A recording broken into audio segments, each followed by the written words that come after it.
പശ്ചിമേഷ്യയിലെ യുദ്ധത്തിന്റെ ചൂട് ലോകത്തിന്റെ രാഷ്ട്രീയ സാമ്പത്തിക സമവാക്യങ്ങളെ തന്നെ മാറ്റിമറിച്ചുകൊണ്ടിരിക്കുന്ന ഈ സാഹചര്യത്തിൽ സമാധാനത്തിന്റെ വഴികൾ തേടുന്ന ശബ്ദങ്ങൾക്കാണ് ഇപ്പോൾ കൂടുതൽ പ്രസക്തി.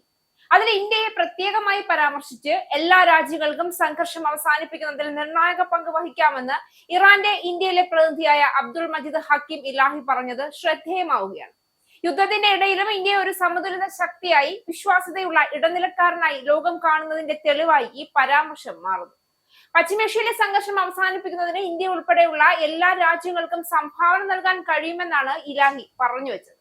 മുൻ ഇറാൻ പരമോന്നത നേതാവ് അലി ഖമേനിയുടെ അനുശോചന ചടങ്ങുമായി ബന്ധപ്പെട്ട് നിലവിൽ പട്നയിലാണ് അബ്ദുൾ മജീദ് ഹക്കീം ഇലാഹി.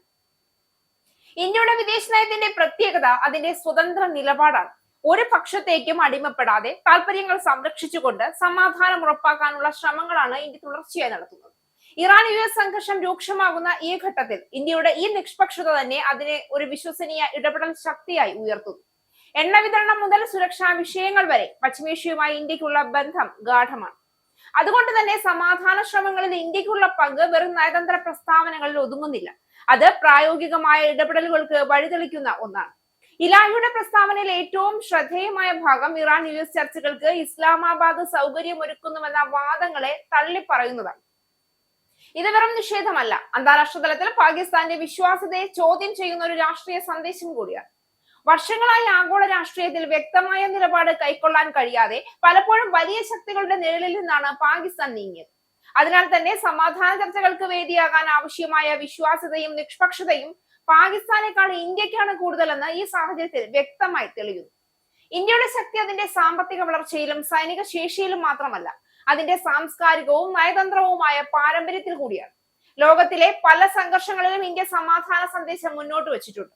UN സമാധാന സേനകളിൽ ഇന്ത്യയുടെ പങ്ക്, ഗൾഫ് മേഖലകളുമായുള്ള സമവായ ബന്ധങ്ങൾ, ഇറാനുമായുള്ള ദീർഘകാല സൗഹൃദം എല്ലാം ചേരുമ്പോൾ രാജ്യങ്ങൾക്കിടയിലെ വിശ്വസ്തതയുള്ള പാലമായി പ്രവർത്തിക്കാൻ ഇന്ത്യക്ക് മാത്രമേ നിലവിലെ സാഹചര്യത്തിൽ കഴിയൂ എന്നുള്ള സ്ഥിതിയാണ് എന്ന് വേണം പറയാൻ.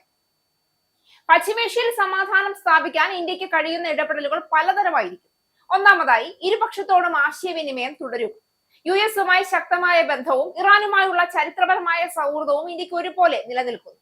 രണ്ടാമതായി, സാമ്പത്തിക വാണിജ്യ ബന്ധങ്ങളെ ഉപയോഗിച്ച് സമ്മർദ്ദം, പ്രോത്സാഹനവും സൃഷ്ടിക്കുക എന്നുള്ളതാണ്.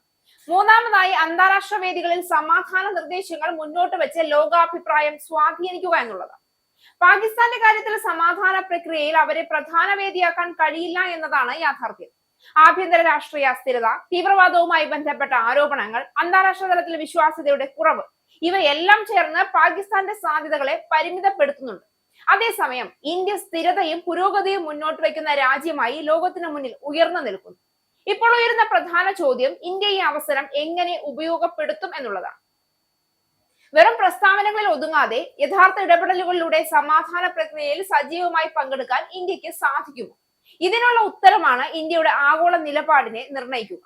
പശ്ചിമേഷ്യയിലെ സംഘർഷം അവസാനിപ്പിക്കാൻ ലോകം പുതിയ വഴികൾ തേടുമ്പോൾ ഇന്ത്യയുടെ പങ്ക് ഒരു നിരീക്ഷകന്റേതിൽ നിന്ന് മുന്നോട്ട് കടന്ന് ഒരു നിർണായക ഇടപെടൽ ശക്തിയിലേക്ക് മാറാനുള്ള സാധ്യതയുണ്ട്.